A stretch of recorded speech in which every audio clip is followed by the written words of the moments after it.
Hello, good afternoon everybody. It's just a pleasure to be here in the forum. Sorry for taking your time. I will just introduce one of the organizing organizations. We are Center for European Studies. You can locate that. We are next to Philip Europe. And for the more information about the organization, you can just click on the website. I would like to say a couple of inputs concerning the topic of the panel. First of all, Center for European Studies is a European political foundation, and us, we live the European civic culture through our everyday activities. We have almost 30 member organizations with whom we organize activities from Helsinki to Lisbon, from Oslo to Athens. I give 3 points if I think of the title of the panel. That the title of the panel kind of gives the indication of the doubt whether there is a European civic culture.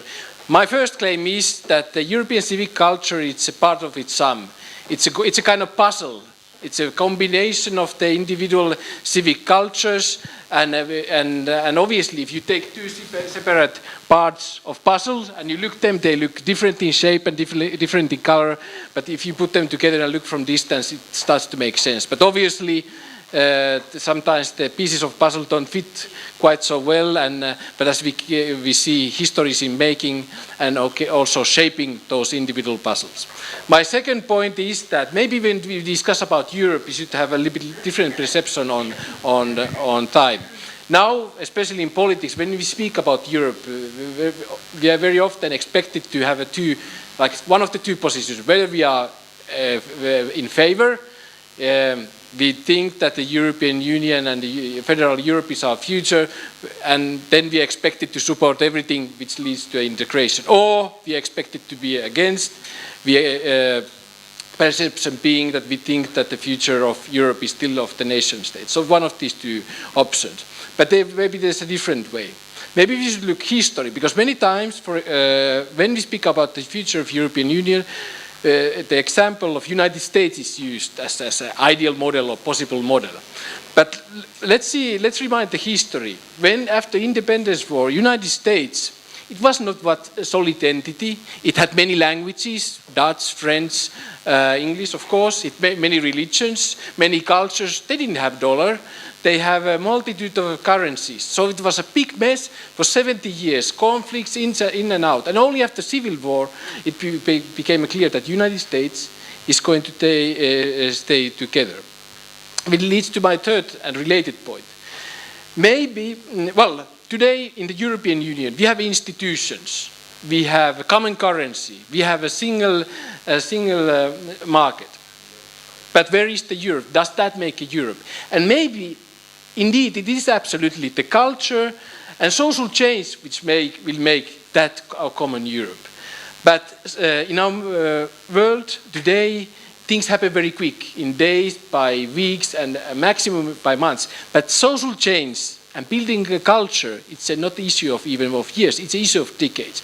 So my concluding point is to say that when we speak about European culture, I think that there's ambition and aspiration what we can have, but we have just to be patient.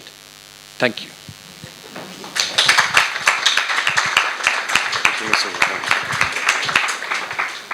Thank you, Mr. Hoogtanen. And now may I invite the panel on the stage.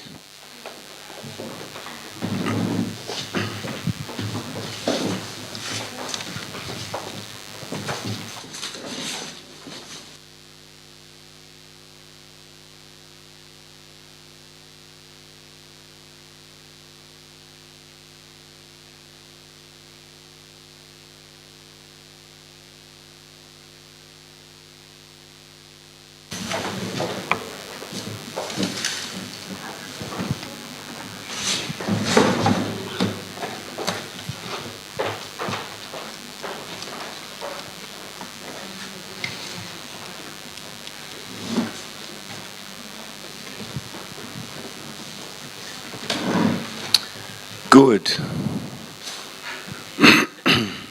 Now, thank you, Mr. Hoogtanen. An excellent kick-off for this final debate in the 5th Central European Forum here in Bratislava.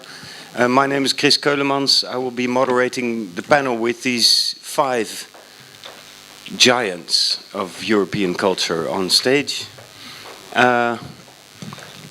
This will be a serious panel. It will be a long panel. We'll spend all afternoon here if you like. And it's an important panel. And it makes sense because Central Europe Forum is such a unique occasion. I was here last year. I'm honored to be here again. It's been high quality intellectual and artistic and social exercise over the past few days. And I'm sure we will be able to conclude that today. We will have speakers in different languages, so we all have the translation, because the translation here is excellent. And of course, translation is one of the things that Europe rests upon.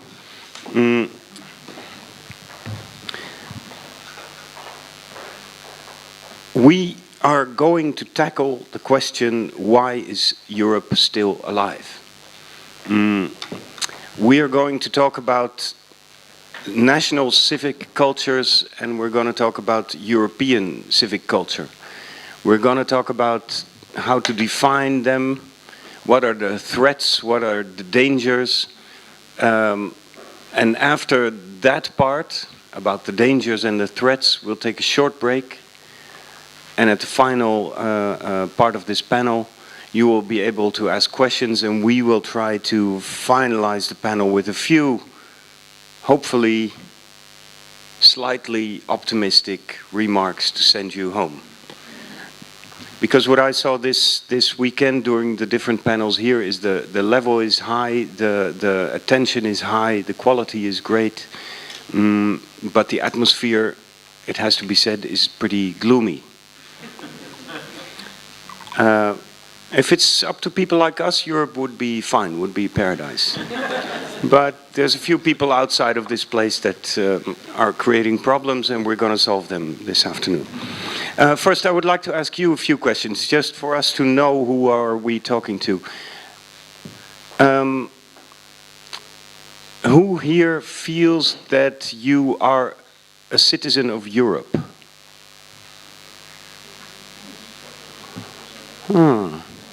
Slight majority. Who then, of those people, feels that you are an active citizen of European civic culture? Okay. That's a decent minority.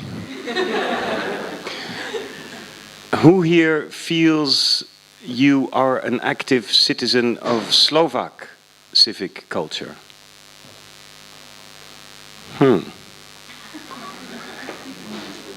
Who here feels that you are both an active European participant in civic culture and an active participant in Slovak civic culture? Wow. Okay, there's some work to be done. And who here is just didn't know what to do on a Sunday afternoon, so you just thought, well... Okay, now we know that there is work to be done. We are not in paradise after all. Because we're talking about civic culture, we are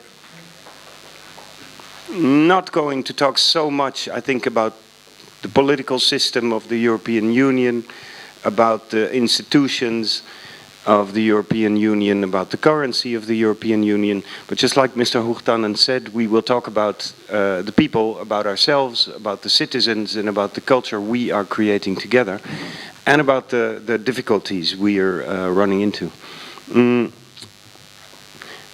We have 5 extraordinary people here, and I would like to introduce them one by asking them a question.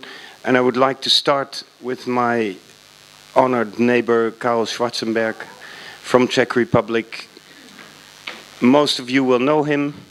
Over the past days, I saw him walking in the streets, in the restaurants. People come up to him all the time because they want to take their photograph with him. Not only because he's a very handsome gentleman, but also because he's a very important gentleman.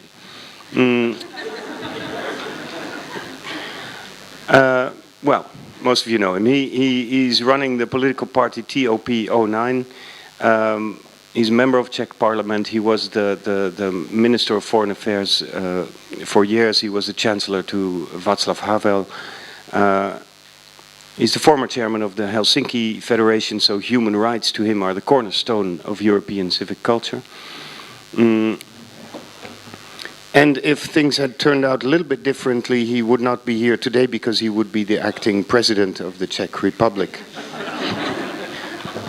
But somehow not everybody voted for the right person.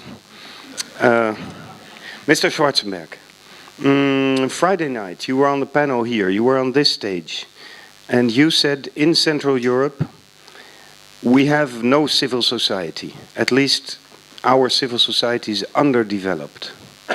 That's more correct. Mm-hmm. Now, if you say that, that means that you do have a definition of what civic culture should be. Could you give us that definition? Of course. Civic culture means that citizens start to care and work on their own affairs and fate. That they don't leave it to the organs of the state or of the country or whatever, but they themselves start.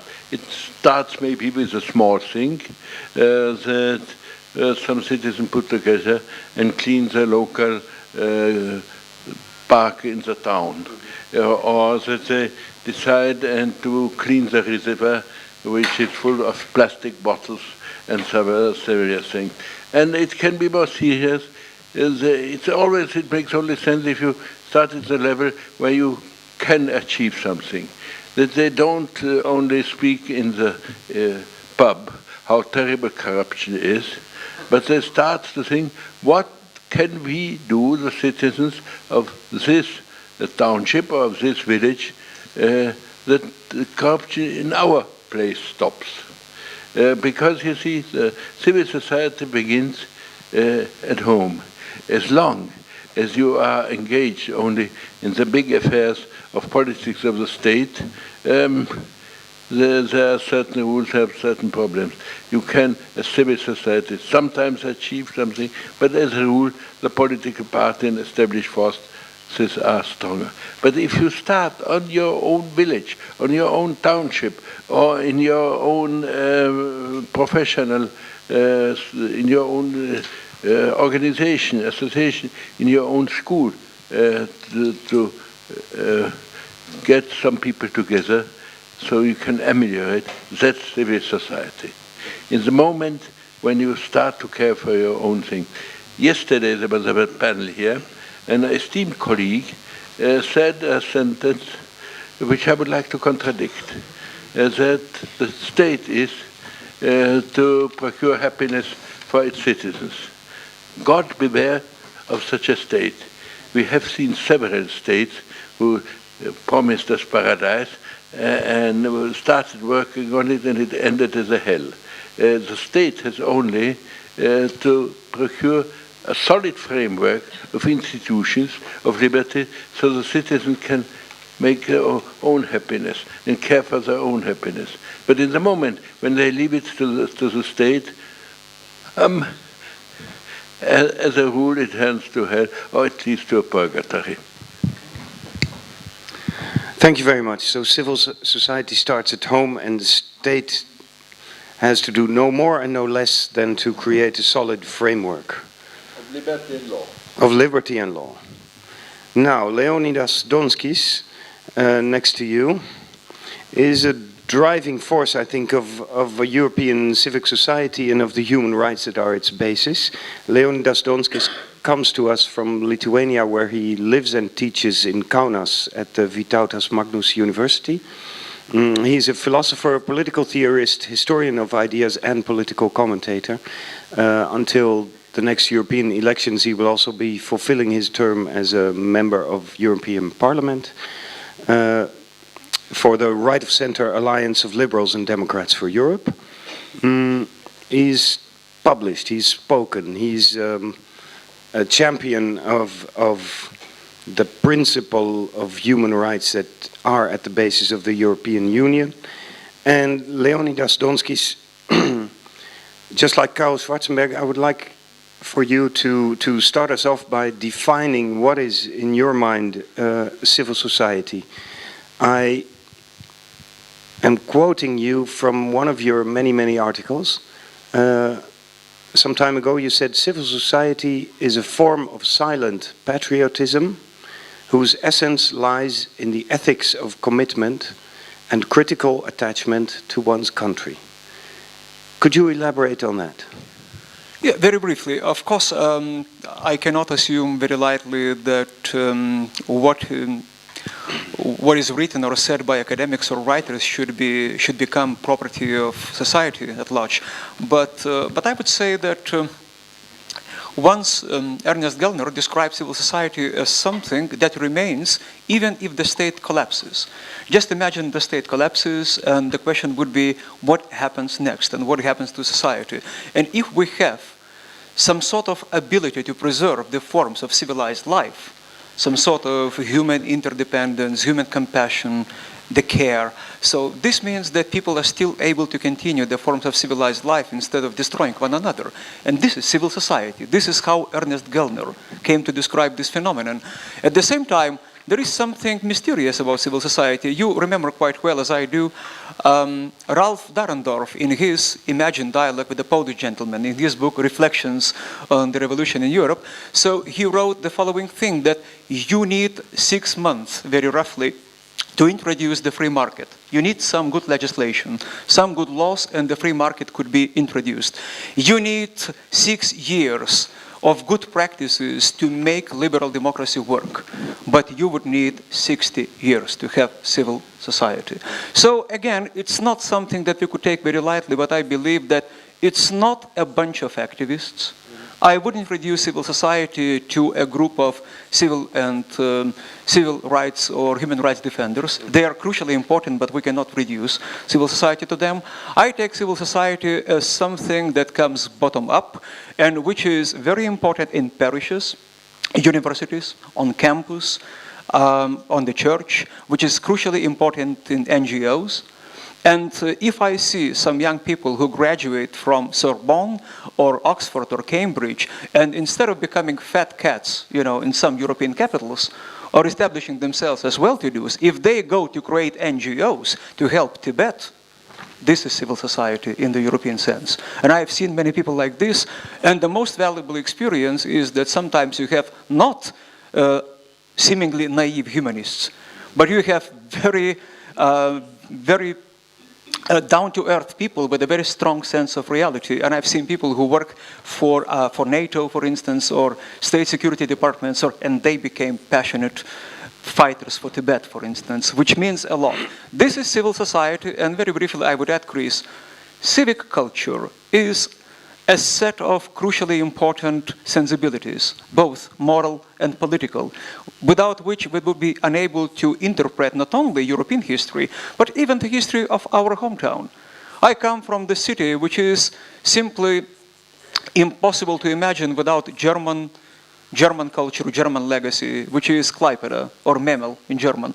So, and that's the city which had French, Scottish merchants, which had lots of cultural segments, but by and large, that was a German town, which became a Lithuanian town. So if I don't sympathize with any kind of German aspects of history, if I don't know anything about Jewish or Polish cultures, how can I approach the city of Vilnius, which was a Jewish city for a long time?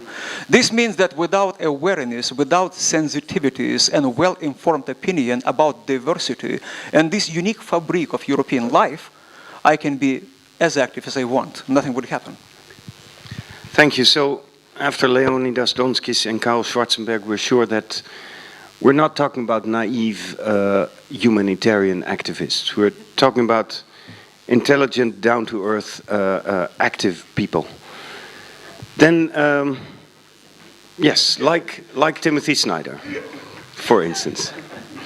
Timothy Snyder, you've seen him here yesterday, maybe.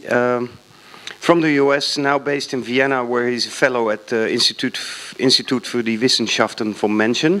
He's also professor of history at Yale University. Yesterday, he discussed his incredibly important book, Bloodlands. in which he describes the history of the killing of 14 million people between Poland and Russia in the period of 1933-1945. He has said, what would be interesting is if East Europeans and East European historians were able to see the collective East European history broadly enough to help the West Europeans, because the West Europeans have a problem. If there's no European history, there can be no European identity. You can only go so far without history. History stays with you no matter what. And at the moment, one of the barriers that the advocates of European integration have is that they can't look back at any common history. That's a very clear message from a major historian to us facing the future. But now I would like to ask you a surprising question, and Marta Simečková came up with this question. One of your other books is called The Red Prince. It's about the Archduke Wilhelm of the Habsburg Empire.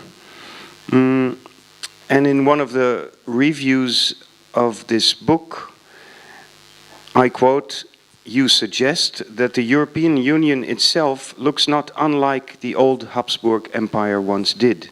A vast internal market and an enlightened bureaucracy, a force for ethnic compromise and the rule of law, relying on soft power to safeguard itself and to project its influence abroad." If you look at it that way, if you describe it that way in a very impossibly short quote, Habsburg Empire and the EU of today have some similarities. Could you comment on that?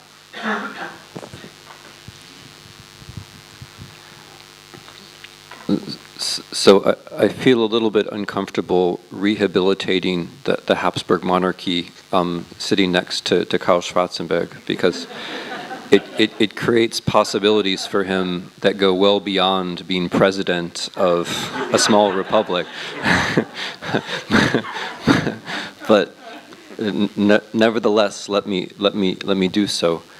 I think the history of the Habsburg monarchy, if we take it seriously, does tell us something of value for the European Union. The first thing one has to notice about the Habsburgs is that they lasted for 6 centuries. They were in power for 6 centuries. And I think any political union, even one like the United States, which has lasted for more than 2, has something to learn from a political organization which lasts for half a millennium. So there's something serious about the Habsburgs, and I think we err when we reduce the Habsburgs just to the defeat in the First World War, which all of us have a certain tendency to do. In the West, in France and Britain, in the US, we think of the Habsburgs only in that context because that's when we defeated them. In Eastern Europe, there's a certain tendency to think of the Habsburgs only in terms of 1918 because that's when we celebrate independence. So there's a kind of consensus that the Habsburgs only matter insofar as they came to an end. But really they matter for Europe insofar as they represented a kind of durability. They lasted for a very long time. And in that durability, they reveal to us, I think, a lesson about European history, which is quite counterintuitive, but once you think about it for just a moment, it becomes obvious. And that is, there actually is no history of the nation state in Europe. It never actually happened. When I say that the Habsburg monarchy lasted for 600 years, now try to think of a nation state which lasted for 600 years. It simply doesn't happen. The moment that a nation state comes into existence in modern European history, it is then swallowed up by something else. From a historian's point of view, immediately. That something else might be the Third Reich, it might be the Soviet Empire, it might be the European Union, it might be something else. But there are no nation states in European history, not really. They only exist in our minds. And this is not just true of Eastern Europe. I mean, when I say that this is true of, say, Poland, Poland comes into existence in 1918. It ceases to exist in 1939. It becomes sovereign again in 1989. What is the first thing that it does? It seeks to join NATO and the European Union, and thereby it sheds a good deal of its sovereignty. Nation states don't really exist. But this is not just an eccentric East European point. France, England, Spain, the Netherlands, Portugal, these places were never nation states either. Never. They were empires. And the moment when they lost their maritime power was the same moment when they began the European integration project. That was not a coincidence. And there's no moment in the 1950s where you can say, aha, right here England is a nation state. It simply never happened. There was a pure blur, a blur from being an empire to being part of a larger European project. So if we take the Habsburg monarchy as normal rather than as eccentric, we realize something very important for Europe, I think, and that is there is no nation state to fall back on, right? The nation state only exists in your textbooks. It's only the thing that you were taught when you were too young to defend yourself, right? It's only the thing which entered your mind and now it's very hard to get out. It never actually existed, not in any serious way, which means that the question for European politics is never, can we go back to the nation state? Because you can't. It never happened and it's not going to happen. The question for European politics is always, what kind of multinational union do you want to be in? That's the only serious question in European politics. And I think that's the sort of fundamental lesson that one gets if one looks at the Habsburgs seriously. Of course, it's also the case that they did certain things very well. One of the things they did well, that the European Union also does pretty well, is that they have an upper instance. So if there's a quarrel among Poles and Ukrainians in Galicia, there's always a court in Vienna, or in the last instance, a monarch in Vienna who can sort it out. The European Union does that pretty well. That's a way in which they're similar. In the United States, we have no court of last instance. If there's a problem between Democrats and Republicans in Washington, there's only God, right? And God is a very ambivalent instance. He likes to shut down the state from time to time, for example. So this just having some higher instance is something that the Habsburgs and the European Union have in common. Another thing is handling the national question. Both the Habsburgs and the European Union show that you can have national politics without all the time having wars for independence, which is a very important lesson, it seems to me. That no one in the Habsburg monarchy would dare to have denied that the Czechs or the Poles were a nation. But even the Czechs and the Poles didn't think that being a nation meant that you had to be fully sovereign. Right? Nobody thought that in the Habsburg monarchy until very late in the day, until the war itself. And then there is some difference, which is I'm just going to leave you with so you can smile about them. A couple of things, and it will bring me back to the first thing I said. A couple of things which the Habsburg monarchy had, which the Europeans don't have, which really did integrate society, were, first of all, a very large officer class. So there's no military academy which brings people together from Greece and from Wales and from Scotland and from Italy and gives them a sense of martial solidarity. Now, it may seem very anachronistic, but it's a point which no American can help making. It is one of the things which does build national solidarity, not just in bellicose societies, but also historically. In the Habsburg monarchy, the officer class was arguably the most loyal of the classes. And the second thing, of course, that the Habsburgs had, and which Europe doesn't have, is a monarchy. There was a final symbolic power at the very top. Europe has a bunch of different monarchs, but there is no symbolic instance at the very top. There's no European tabloid which talks about the European monarch, right? That's something which the Habsburgs had, but which Europe, at least so far, doesn't have. Thanks. One more question, Timothy Snyder, please. Because you mentioned some of the similarities, but did the Habsburg Empire also have some kind of Habsburg civic culture? Well, this is an extremely good question, and the reference to the monarch is, of course, not entirely a joke. In a way, the civic culture begins with the monarch, who learned all the languages of his subjects. So wherever he traveled, he could exchange at least a few words with everyone he went, and there was a kind of reciprocity in that monarchical relationship. But the Habsburg monarchy, in the very end, was also a liberal order. It was a much more liberal order than, for example, the United States in terms of voting rights, in terms of constitutionalism. It was preferable across most obvious dimensions to the United States, which is ironic given the reasons we were fighting the First World War. But it was also a civic culture in the sense that I already mentioned, that one took for granted that there were enormously complicated national conflicts. But the idea was you strike a compromise now, and then 30 years later, you strike a still more boring compromise. And then 30 years after that, you strike a still more boring compromise. And the Habsburgs were doing this right to the very end. I mean, during the First World War itself, they were still working on a very complex and now forgotten to history Polish-Ukrainian compromise in Galicia.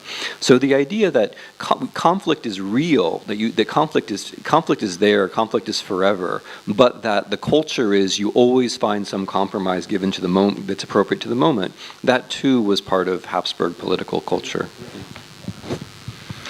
Thank you. Now, Pascal Bruckner.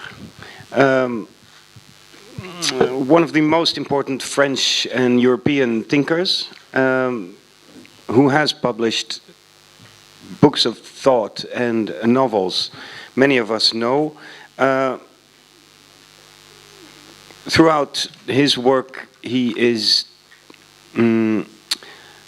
fiercely critical of any ideology that is based on fear, and he believes this too is now threatening or taking over what remains of the European fairy tale.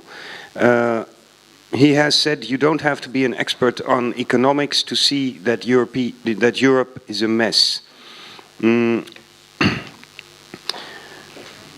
He has said, while America is a project, Europe is a sorrow. Before long, it will amount to little except the residue of abandoned dreams. We dreamed of a great diversity where we might live well, seek personal fulfillment, and if possible get rich, and all of this in proximity to great works of culture. This was a worthwhile project, to be sure, and such a calm condition would be perfect in a time of great serenity, in a world that had finally achieved Kant's perpetual peace. But there is a striking contrast between the stories that we Europeans tell ourselves about rights, tolerance, and multilateralism, and the tragedies that we witness in the surrounding world, and we see them too, in the heart of our great cities, in the double offensive of Islamist terrorism and fundamentalist groups aiming to colonize minds and hearts and Islamize Europe, to mention just one of the ideologies based on fear that you oppose. Pascal Bruckner, you made this wonderful quote once. You said, "We long thought that Europe was the future of Switzerland." But what if the opposite were true? What if Switzerland is the future of Europe? What if we are threatened by Helvetization? In that case, our continent, aging and in decline, would be reduced to a high-class sanatorium, ready to be dismembered piece by all predators, and to renounce its freedom to gain just a little more quiet and comfort. I thought this was a very true description of the European fairy tale. Can you describe at a bit more length the status, the character of this European fairy tale insofar as it still exists today? I take the permission to switch to my mother tongue. Je crois que Maybe I was a bit too harsh on the Swiss. Switzerland is a country with a strong civil culture, and if Europe could look like Switzerland, that would be the best company, because the Swiss have not only direct democracy, but all citizens have weapons, are armed, have guns. So it is a people's army, like it was during the French Revolution. And I think that we cannot advise the Swiss, maybe a bit on bank secrecy, but it's a different story, and things change there too. But basically, this country has no interest to join the European Union because they enjoy all the benefits without the disadvantages. But to come back to your question, and questions you asked speakers before me, I want to say that civil society is something that is separated from state. For instance, if you take a fascist system, they tried to destroy the civil society, and they wanted the country to be one unity, one entity led by one party, be it a Nazi party or a communist party. However, these attempts failed, and issue is that if you want to support civil culture, we face a problem, and that is that democracy allows us to be only a part-time citizen, in contrast to a totalitarian regime which is based on permanent mobilization. We were always said that socialism is under threat, and so on and so on. And the charm of democratic countries is that you have the privilege, the freedom not to go to vote. You may decide not to go to communal elections, or you can say, I'm not going to elect a president. You may seal in your bubble, and Dogville mentioned already when describing democracy in America, he pointed out to the weaknesses, the dangers of American democracy, but it's also our dangers. It is the fact that you have small groups of people, societies, communities created, and they are interested only in the private interests, and they get separated from the life of the collective. And we live in a court, in a contained area, in a fenced area, and when we look around and we compare ourselves with Maghreb or Far East or Russia, we feel very comfortable.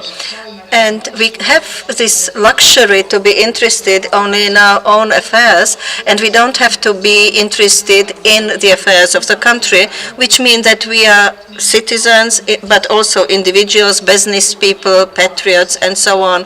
And the challenge of democracy is how to harmonize, how to bring together this quadruple ambition. And the European fairy tale was born after 1989, because then Western Europe said, we have defeated two enemies, Nazis and communists, and there is nothing which can stop the democratic invasion that will flood the whole world. And therefore, Europe thinks that there is no enemy, because the enemy culture, which is a strength of the United States, doesn't exist here, because we don't have any evil, we have only misunderstandings. And when a society says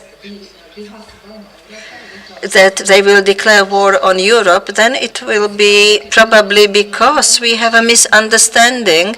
So Europe is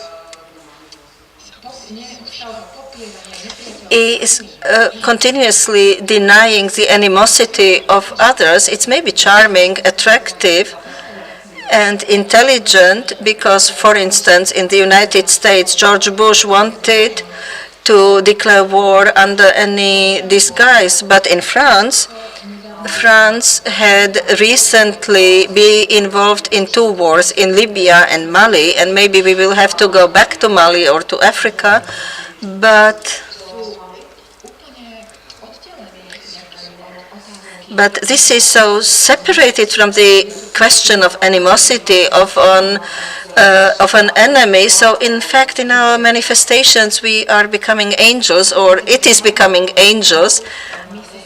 And it looks like that we French try always to listen to someone else. So as soon as we start to criticize a group of the population, we are said that it is an alterophobia, that we have a phobia from others, from otherness, and we always think that the other party is always right, and we have to deny ourselves and open arms and to welcome the others.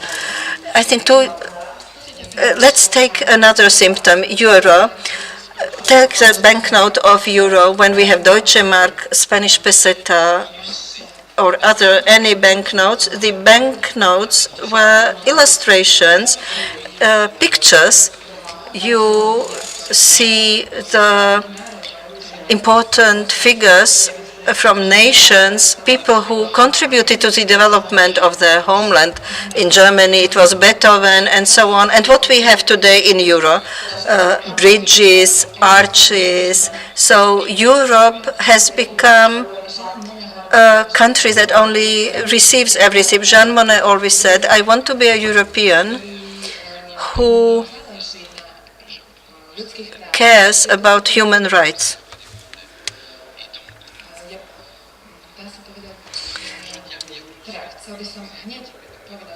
And I would like to say that Europe is really a miracle, and we don't realize what miracle it is.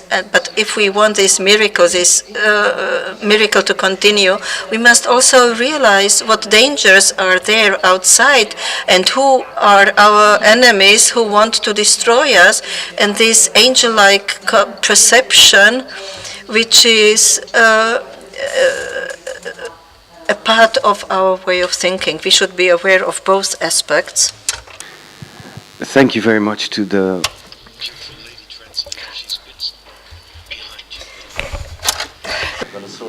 but her work is really excellent. So yes, we will talk about the dangers that are threatening this fairy tale, this so-called paradise. But first, Olga Tokarczuk is with us here. Some of you have already seen her this morning when she was interviewed about her literary work.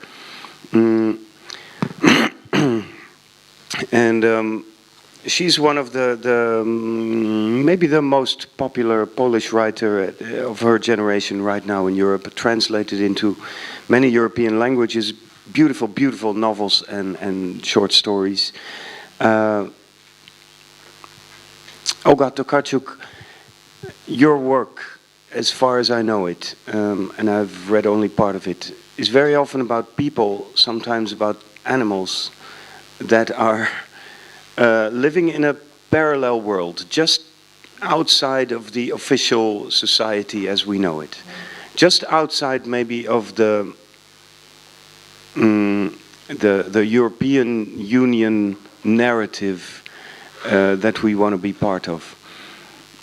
If we would ask one of the characters in your work to comment on the civic culture of the European Union today, what would he or she say about that? Yeah, then, I'm going to speak Polish, so sorry. Mm-hmm. And the microphone? Uh-huh.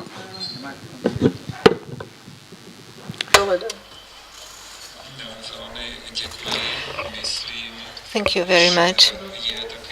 I think that it is a privilege for the author to take a very unique and non-typical view of what is generally known to us.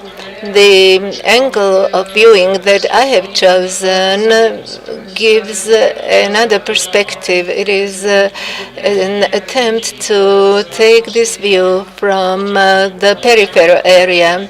What my characters would like to say about the definition of civil democracy is that they largely agree with it, but that it is a force that is coming up with new ideas for a life in common, new ideas concerning economy, concerning the future. And another thing that my characters would pay attention to is that no civic society, no matter how developed it is, does not have a real influence unless it has an influence on the political power and the power represented by parliament. If there is a disparity between the two, or distance between them which is too large, then it deprives people of the desire to do anything. Here we should realize that civil society is composed of people living in a real world, people not living in the world of grand ideas, but people bringing up their children, leading a normal life and having their concrete ideas about different topics. The discussion launched in Poland concerning the civil society is a rich discussion, rich debate. I sometimes join it, but today we are in a situation where political parties seem to withdraw a little. They are losing contact with reality. They are becoming bureaucratic institutions of a market character. Therefore, I support the view of the civil society. Sorry, the power holders want to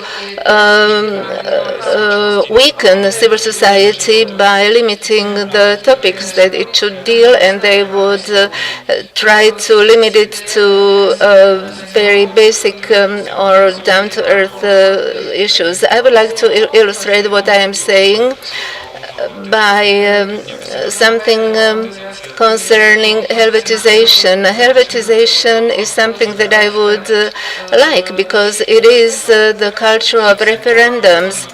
In Poland, there is a movement, or there was a movement, which also wanted to call a referendum concerning school attendance, and a certain number of signatures were collected. However, the parliament did not allow the referendum to take place.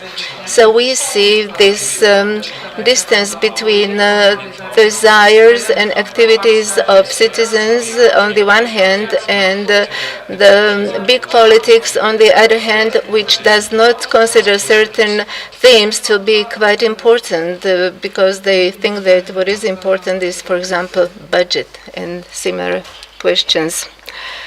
Important statement because I think it's a very important statement because Karl Schwarzenberg started off this round by saying civil society starts at home, and what you're saying is yes, that's fine, but if it stays at home and if it doesn't reach the political level, it's useless. And that is what we're seeing right now in a lot of the countries in the European Union. Ivan Krastev yesterday elaborated on that. He said the disconnect between citizens and their representatives as a political level is now an explosive danger to all of our countries. Mr. Schwarzenberg, can I ask you a question? Yes. By the way, I couldn't help but notice that sometimes you had trouble to stay awake while we were talking, but I remember one of the slogans of your presidential campaign was, "I only fall asleep if people talk nonsense." Okay, that's good. I'm slightly of another opinion. Of course, civil society passes over to politics. But as I'm a rather conservative man who likes traditional democratic institutions, so I do think in normal circumstances, civil society and politics should be a bit separated because national politics or European politics should be left to the political party only if there is danger. As it was, for instance, here in Slovakia, I can remember several years ago when Slovakia had the strange luck of having a prime minister called Mečiar, who was considered a danger for democracy and for liberty. And it was a civil society, actually, not the political parties, who really toppled him. It was a broad resistance of the people. Yes, in case of danger, the civil society is called up to intervene. But if we would have a civil society the whole time intermingling in politics, I do think to lead a state or to establish a reasonable government policy would be awfully difficult. Thank you. Clear addition to Olga Tokarczuk's remark. I have another question to you. Yesterday night we had Rudolf Khmel here, former Minister of Culture and Minorities in this country. Like you, he's a distinguished and civilized gentleman. Like you, he also has fears of what's going on right now. And he said, today, I really cannot tell you what keeps this country together. There is no glue. He said this about Slovakia, but I think he's also speaking about other countries. And now, as we're entering a phase of the debate where we're going to look at the dangers and the threats to the European civic culture, this is obviously one of them. There is no glue in society. Do you see that? Have you seen that, how do you say it, deteriorating over the last decades? Up to a certain degree, yes. And because we have two movements in opposite direction. On one side, at least in my country, in the Czech Republic, I do see a decay of patriotism in the population. And the glue of the country is if you wish to fight for your country, if you consider it your affair, your country. But in the moment, if you think, well, I'm just a human being, I can be as well in the States, in Britain, or in Hong Kong or Shanghai, as engagement in your own country phase. On the other hand, we have the ugly face of chauvinism and nationalism rising. And both add to the fact that there is not enough of glue in these societies. Because the glue is, if you wish to change the circumstances, as I told, in your village, in your town, in your own country. And then maybe one day in Europe. But if this is failing, and the other side is there are aggressive chauvinistic group, then the society and the country is in danger. Okay. But if I'm an aggressive nationalist, I would say my nationalism, my chauvinism, and my aggression is exactly what is keeping this nation together. This is the glue. Nationalism is the glue. Up to a certain degree. I don't know any country which have not minorities of different groups. And these groups are based on excluding people of other language, of other color, other orientation, and so on. So they are not a glue. They are against dividing the nation. Okay, this is where we enter Bruckner territory. So I would like to follow up on this with you, Pascal Bruckner. You just said that in France and in large part of the European Union, the dogma is we have to embrace the other. We have to embrace the otherness. And you say this is exactly what is a big danger for our societies. Marcy Shore, the historian who was speaking on this panel Friday night, she was also addressing this problem, same problem that Mr. Schwarzenberg addresses. She says, you cannot exclude the other if you want to keep this society sane, because what we would like to exclude is also a part of us. How do you tackle this eternal problem, that the other is also a part of us? Oui, c'est une question compliquée. Mais non, d'abord. It's a complicated question. When we speak about nationalism, we have to understand that Europe was born out of individual nations that make it together. We have created Europe in order to prevent national problems among nationalities, and the solution that would consist in coming back or getting back to ethnically clean nation as proclaimed by some nationalists in some countries is exactly the opposite of the reason why Europe was created.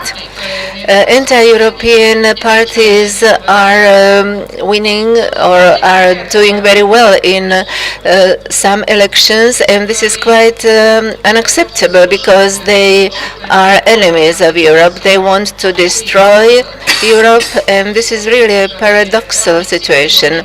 And another point, which is also a very sensitive point in our country, is that the European Union has done away with the sovereignty of individual states, but did not replace individual sovereignties with European sovereignty. What is Brussels? Brussels is a place where legislation is being passed concerning the size and the shape of bananas, etc. I'm not making fun of it, but every time Europe should and could have any position or any power, it is always either Brussels or Berlin or other countries that prevail. We have no king, we have nobody who would govern or who would take this global position, and it's not even Mr. Barroso or nobody else who has the power to be the head, the leading power of such a big union. So this is why local patriotism is taking the upper hand in some countries, and it is a fact that every country has such a chauvinistic party. It exists in France, in Slovakia, and also in Greece. We therefore have a feeling that the European construction has a number of national blind alleys, and this is different from the United States. Patriotism, it is not only nostalgia over the past, it is also idea, it is the wealth, and we cannot construct Europe by denying the history of our countries. So this is a challenge that for the time being has not been fulfilled, or nobody has taken up. I also take a positive view of Habsburg history, not only because I am of Austrian origin, but because they had the ambition to combine individual national minorities into one whole. It did not function perfectly, but 600 years, it is a very long period, so they take the credit for it. Europe must have a very clear idea about the need to also take into account all its different parts. There is a difference in the culture between Austria, Slovakia, Germany. You cross the border and you find yourself in another cultural, linguistic situation. We should not lose this wealth, and we should pursue the same direction and find the answer. Karol.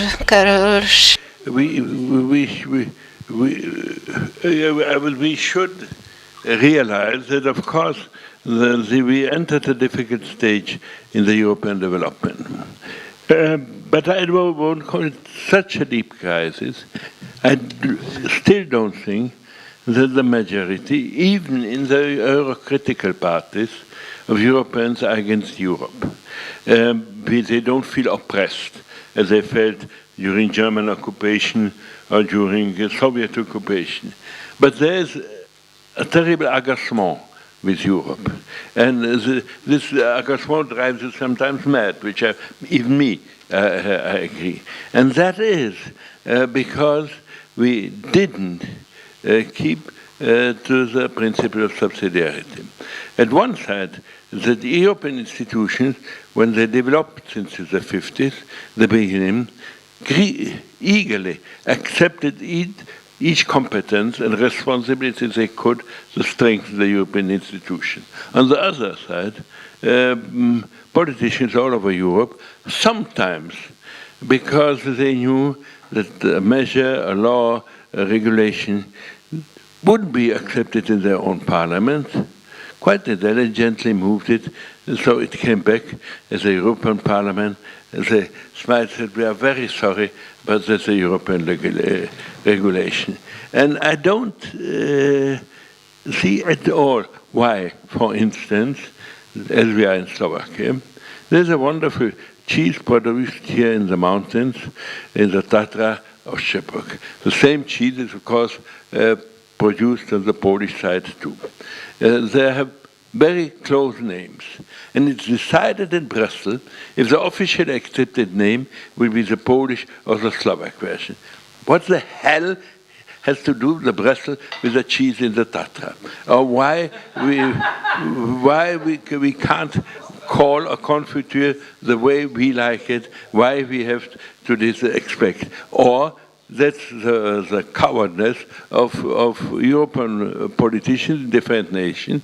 If you create a pranatura, protected area, again, it's a Brussels regulation because the state institute, parliaments government didn't dare to do that to their subjects. And I think if we have to get closer Europe to the citizens, and Europe without citizens can't work, is that we reduce all these, we have to Reagan-like deregulation on things which are not important for Europe, which are only important for certain interest groups, certain industrial products, and get to elementary things. As I told you, we regulate the name of the cheese, but we don't have a common foreign policy, we don't have a foreign defense policy, and we don't have the common energy policy. That is something which is present in Europe. And there we are all agacé because European Union as today doesn't fulfill the elementary needs and annoys its citizens by superfluous regulations. I think it's a wise story. I mean, as long as the European Union takes more care about cheese than people, we're still not in a perfect situation. Leonidas Donskis, you wanted to respond to Pascal Bruckner? Just to say some complimentary things. By and large, I agree with the most that my colleagues and Pascal Bruckner said, and I think that only some aspects could be added. Very briefly, I would say that, well, there is an anecdote in Brussels, and even the president of the European Commission, Mr. Barroso himself, likes reminding this anecdote about how the European Parliament was trying to pass in a very painful manner a law about the curve of a cucumber. So a special curve of a cucumber, which has to be standardized for the whole Union. And that became a joke, an anecdote about the inability to come to the most pressing duties and the most important issues while spending the most of energy discussing, what kind of cucumber or tomato we should have, for our farming needs. But I have to say that, in fact, some things are forgotten in Europe. Another thing happened. I remember Martin Schulz, chair of the parliament. Yes, chair of the parliament, Martin Schulz once said, and that was, I think, with a spark of genius, without him realizing that it did so. But that was opening the corridor named after the Baltic Way, the Baltic chain of people, and he said that we have to think about some people who are never named as the founding fathers of Europe, and they are so. And of course, he kept in mind Mr. Landsbergis and some other people who were important during the independence movement. But I have to say that sometimes we tend to forget that the European Union benefited greatly in terms of legitimacy and symbolic capital from Eastern and Central Europe. And among the founding fathers of Europe, Václav Havel, Andrei Sakharov should be named with the same legitimacy and strength as Jean Monnet or Robert Schuman, as simple as that. At the same time, we tend to forget that nationalism, which is taken as a threat, yes, and I agree, when it comes to far right and politicization of the national sentiment of religion, I agree with that.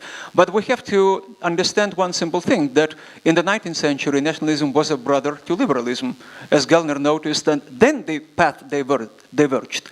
But I have to say that nationalism destroyed empires, and I think this is an important topic to discuss with Tim Snyder. It destroyed the empires, but at the same time, I was a witness as a Soviet boy how nationalism and religion destroyed the empire of the working class, or the Marxist empire. Marx underestimated two things, as we know, nationalism and religion. And right now, nationalism and religion are two of the,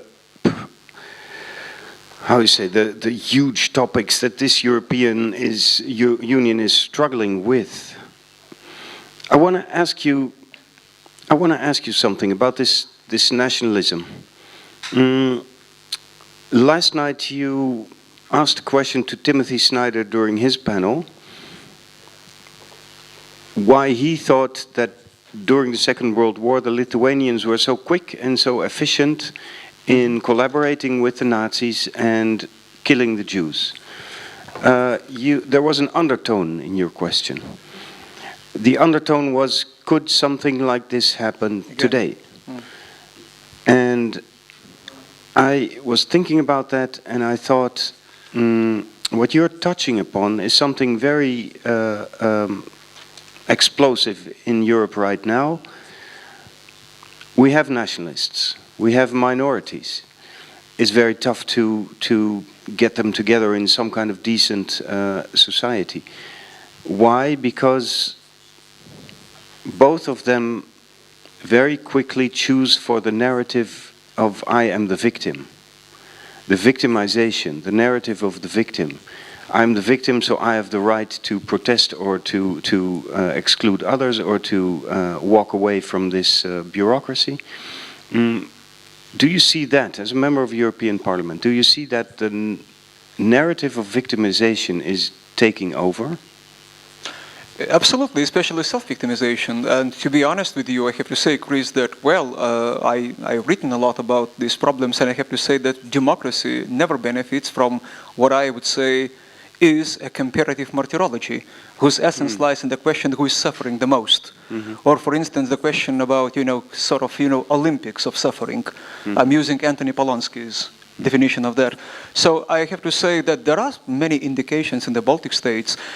Sometimes we tend to assume very lightly that since we were victimized by the Soviets, we were victims for 5 decades, we have every right to reckon with the past and, just to have our, to settle the accounts, so to say, with the history. And democracy never benefits because instead of paying attention to the serious and real problems with human rights, and with human suffering, minorities, for instance, we try to come up with absolutely preposterous and sometimes idiotic pieces of legislation which are quite homophobic. We try to restore what we call traditional values. I understand quite well that there is a very big temptation to work with the Catholic Church nowadays, establishing a new political party in its presence. But when we try to play with what was suppressed for a long time, so at the same time we tend to forget that what was legitimate and fair enough, for instance, conservative nationalism and the Catholic Church in Poland or Lithuania during the Soviet period could be a monster nowadays.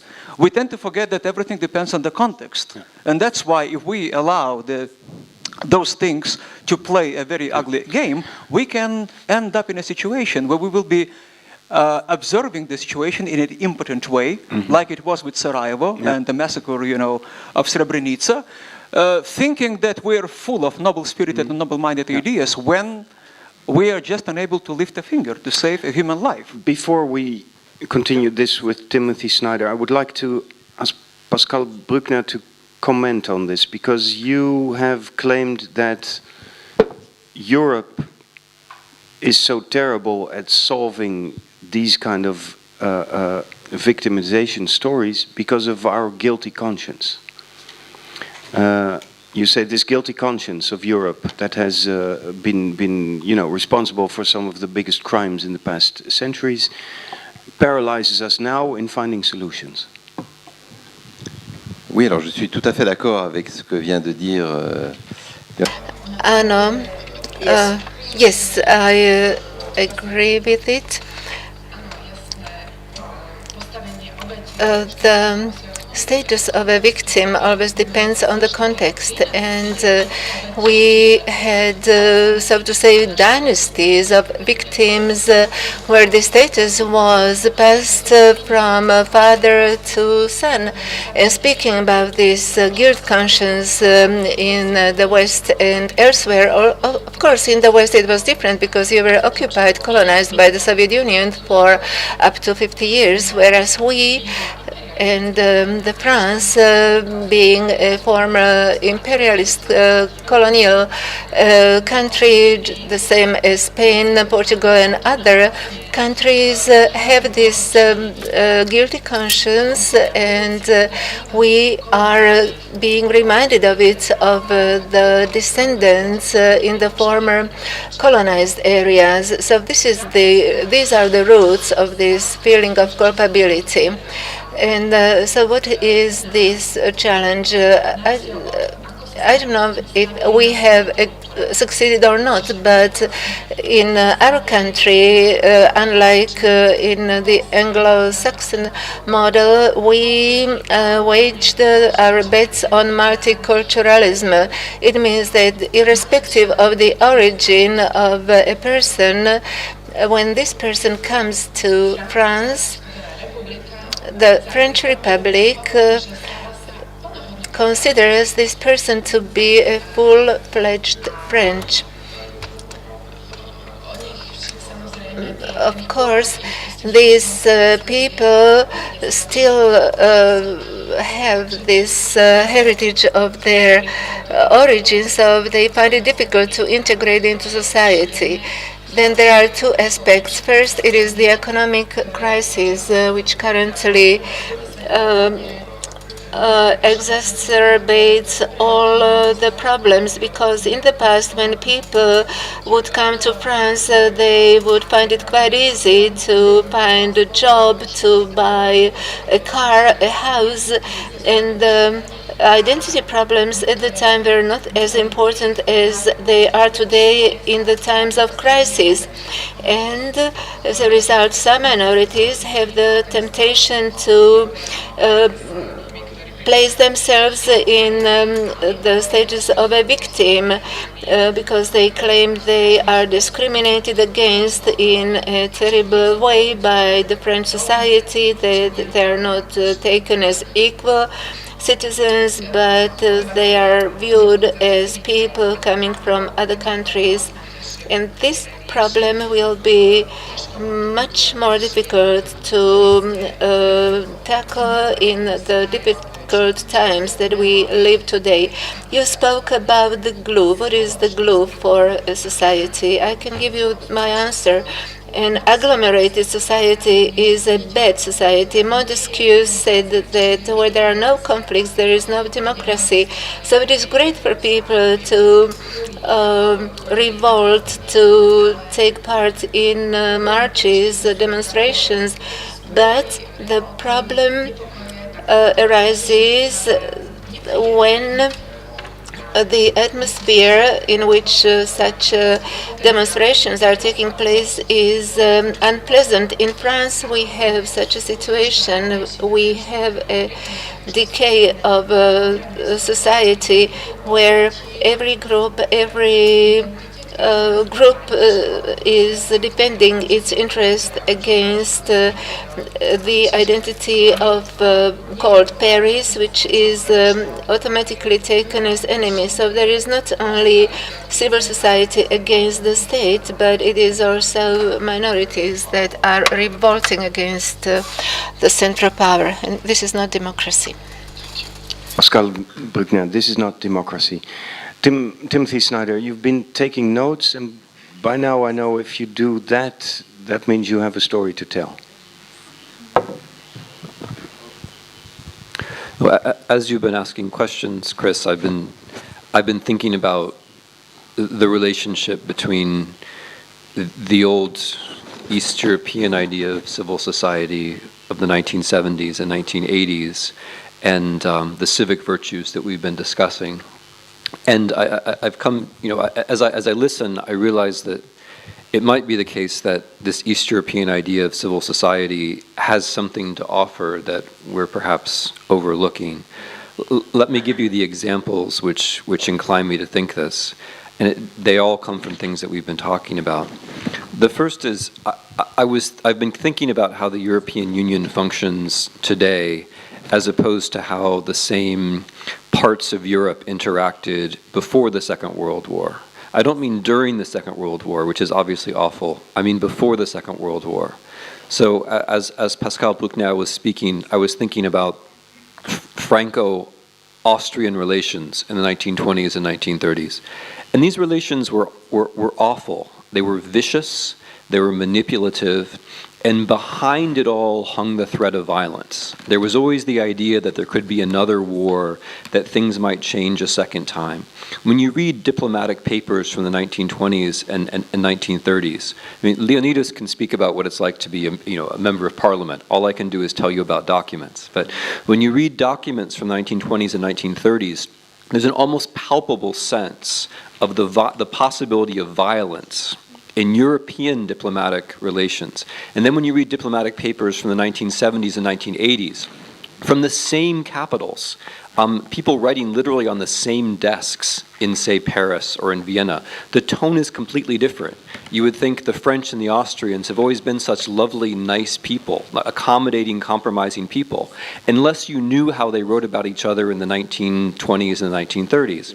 And that gives you pause, and you realize the difference is that threat of violence is no longer present. The idea that the European order, from within anyway, is going to be changed by violence is now gone. The second thought that I've been having has to do with populism. It goes back to Chris's question, to Karl Schwarzenberg.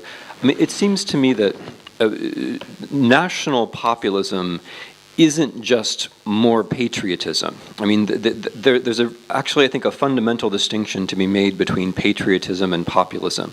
I think what the populists do is the populists say, look, everyone else is lying to you, but we're going to tell you the truth. Now, by the truth, what they don't mean is something which is actually true. By the truth, they mean those secrets which you've been afraid to tell yourself. They mean those things which you and your wife, or you and your children, or you and your friends might talk about at the pub. We're going to say those things in public. That's what populism really is. It's a breakdown of civility. It's an appeal to the private sphere and treating the private sphere as the public sphere. And what is that truth? The truth is always, and this gets back to this remark, that truth is always that despite all appearances, we're the victim. Despite the fact that in Austria, where I live now, you have the highest standard of living in the history of the world, anywhere, people live beautifully. Nevertheless, we're victims of all of the Muslim migrants. Nonsense, the kind of thing that perhaps you might secretly dream about at night, but which makes no logical sense. That's the heart of populism. It's not that you have more patriotism, and then you get to populism. Populism is this breaking of taboo, where I speak to you of your private fears, and I call that politics. Now, both of these things, I think, are relevant to the East European idea of civil society. So now that I've rehabilitated the Habsburgs, I'm going to rehabilitate the dissidents. And again, I mean, this is going to help Karl Schwarzenberg. I feel like I should become a press assistant. because there are two aspects of the East European idea of civil society which we haven't stressed, which are relevant. And the first is, I mean, precisely in Slovakia, the idea of a public against violence, that politics shouldn't involve violence, right? I mean, that may seem like an obvious thing to say, but that was part of the East European idea of civil society, that whatever we do, we are not going to commit violence, and they're going to try to establish that as a norm. And the other thing was precisely responsibility. So what the East European, in particular the Czech dissidents, stressed was, even though we have no control, we're going to take responsibility. In other words, it's the opposite of the victim position. Even though objectively we might really be victims, we might be sitting in prison and so on, we are not going to treat ourselves as victims. We're going to act as though we have responsibility, right? So there's a legacy there, which is the opposite of the victim position. It says you take responsibility even though you don't have control. And that's a legacy which perhaps now could stand a second look. Beautiful, thank you, Timothy Snyder. Olga Tokarczuk then. About this responsibility. This was also a topic we were talking about last night here. Ivan Krastev and Aleš Debeljak were on this stage and they were explaining to us about their countries, Bulgaria and Slovenia, but also about, as Debeljak put it, the whole Europe from Riga to Rijeka, from Baltic Sea to Adriatic Sea. Both of them were talking about how there's a disconnect between the political system in Europe now, including the elections, the governments, and the people, the citizens who are voters, but who are no longer loyal to their own vote. So they're drifting apart, and I think everybody here has given examples of that. How do you remain loyal to your vote? How do you bring your civil society from home to parliament? How do you, as a citizen, as a writer, how do you connect those two levels? It's really a question to me. I'm a writer.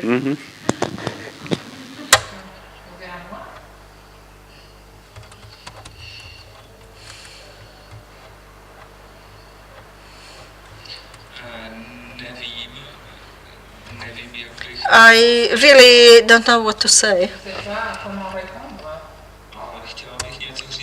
But there is something else I would like to comment on, that is something that has been said before.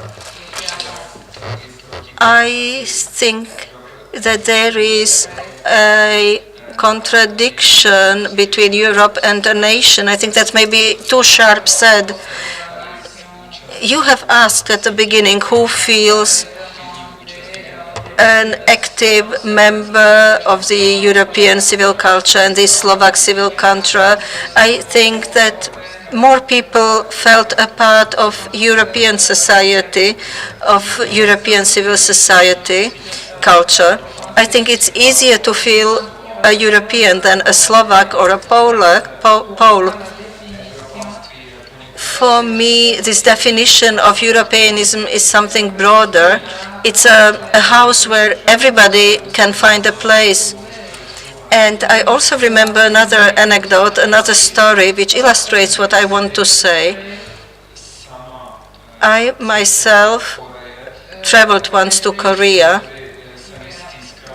and I longed to have Polish food, cabbage and schnitzel, and suddenly I heard someone to speak German. I myself don't speak German, but suddenly I had this feeling as if meeting a brother or a sister. So these people were young Germans, and when I came to them, they started to embrace me, and they had the same feeling, and we spent the whole evening together, and we exchanged our views on what is of interest to see and visit. So we felt that our countries used to have conflicts throughout the history for some 500 years, I think we had this historical tension, but in that very moment, it was not important for us at all.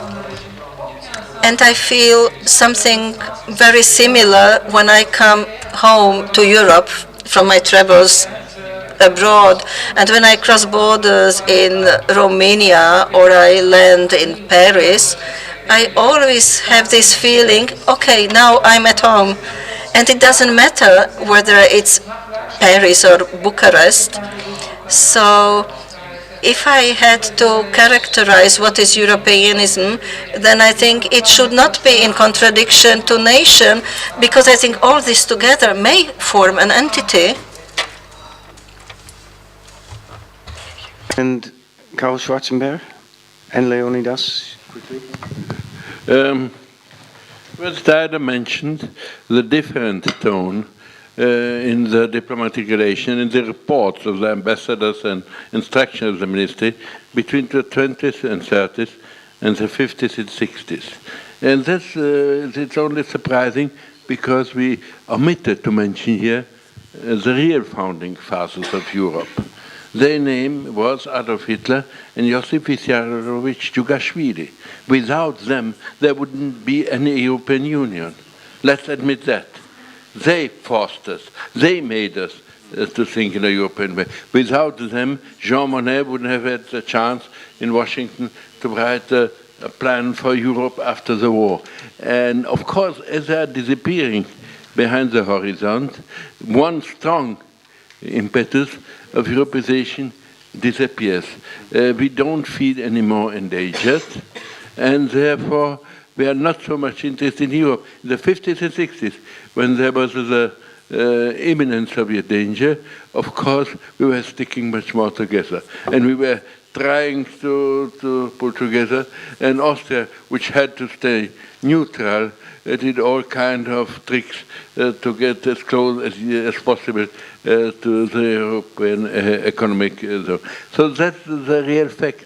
If we are complaining that the European progress is so little, let's look back in history.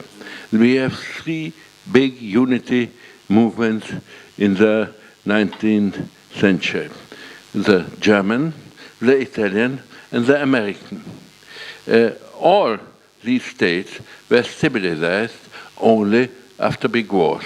The Americans had to fight the Civil War, whether the North or whether the South, to become a real union.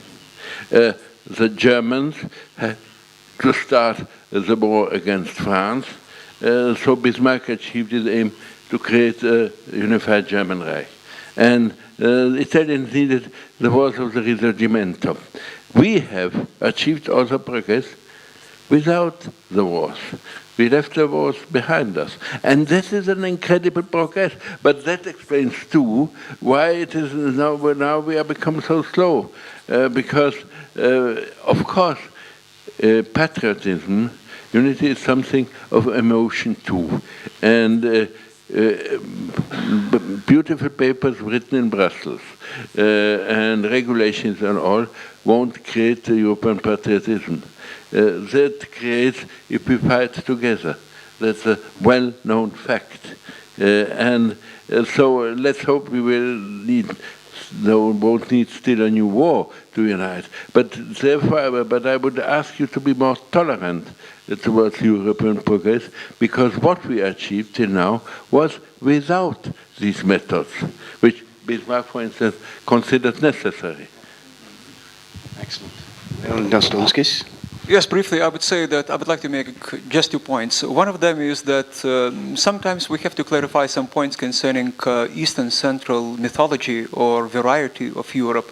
So I have to say that, in fact, Europe itself benefited a lot from East Central European intellectuals or freedom fighters, for instance, who were idealizing, romanticizing Europe.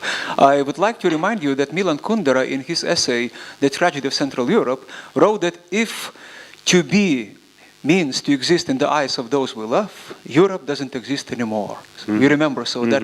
But in fact, let me remind you that Lithuanian rebirth movement or the restructural movement, Sąjūdis, started immediately after the publication of several issues of the journal Europa, Europe, where the idea of independence was debated already. So Europe was on the lips of anybody involved with the cause of national liberation. At the same time, this infatuation with Europe, as Kundera noticed in a very witty way, had always a sort of anachronistic, nostalgic, and romantic character. It's as if to say that we were trying in our uprisings and singing revolutions to arrest the past and social change. But then, what happened next, that we became hostages of acceleration of life and almost incredible speed of life, becoming a laboratory of social and political change in Eastern and Central Europe.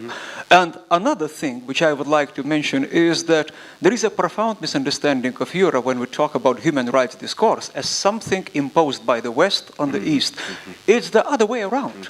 It was developed after the Helsinki Accords without the courage of Russian and Chinese dissidents, without Ukrainian, Russian dissidents, and Western organization.